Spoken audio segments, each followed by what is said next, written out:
Once upon a time, as many a strange tale begins, and mine is quite a strange one, I decided to take an evening stroll around the charming streets of Westminster.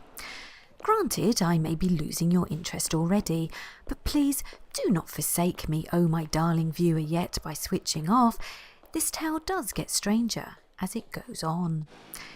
Upon arrival in the genteel London district, I was so distracted by the delightful architecture there that I didn't notice the hissing sound nor the strange white smoke billowing around me until it was too late. The next thing I remember was waking up. I was nauseous, disorientated, and had the most awful headache, as though someone had struck a hammer into the anvil they had mistaken my head for. I may have felt like an old girl who was death warmed up, but I was still alert enough to realise I was no longer in Westminster, for those clearly weren't the chimes of Big Ben ringing outside.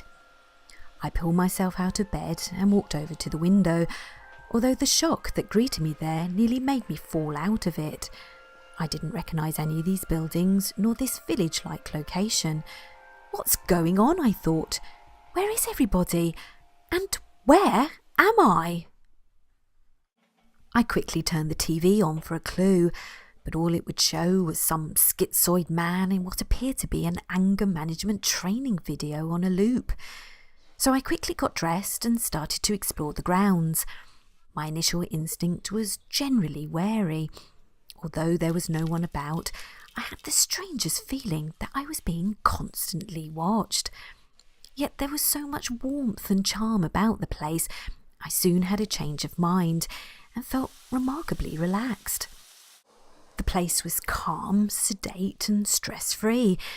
If this was some sort of holiday resort, then I'm sure it would experience many happy returners to its doors every year. For why wouldn't someone want to come back and enjoy such tranquility again and again? And who could resist returning to that stunning beach? But where was this beach? Portugal or Morocco, perhaps? Far too cold. Maybe the Baltics, Lithuania. No, far too mountainous. So it seemed pointless then to jump on this boat, cry "Tally-ho!" and try to escape, not knowing where on earth I was, but also because the tide was out. Way, way out. How many miles? I just couldn't put a number on it. Isn't Tally-ho an aircraft call?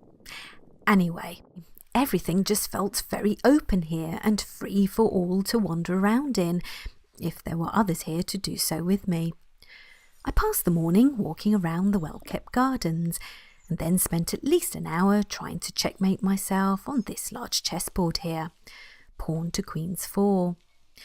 After that, I decided to explore the delights of the surrounding forestry. It was easy enough for me to get from A to B and see everything it had to offer, including some more tantalising clues as to where I may actually be. Was I somewhere in the Orient? Japan, perhaps, if these stunning lakeside spots were anything to go by. Or maybe I was in Minnesota, America, if this was indeed the prince's grave. It turned out to be a dog's grave, one of many inside this well-kept and much-loved dog cemetery. Down, Rover!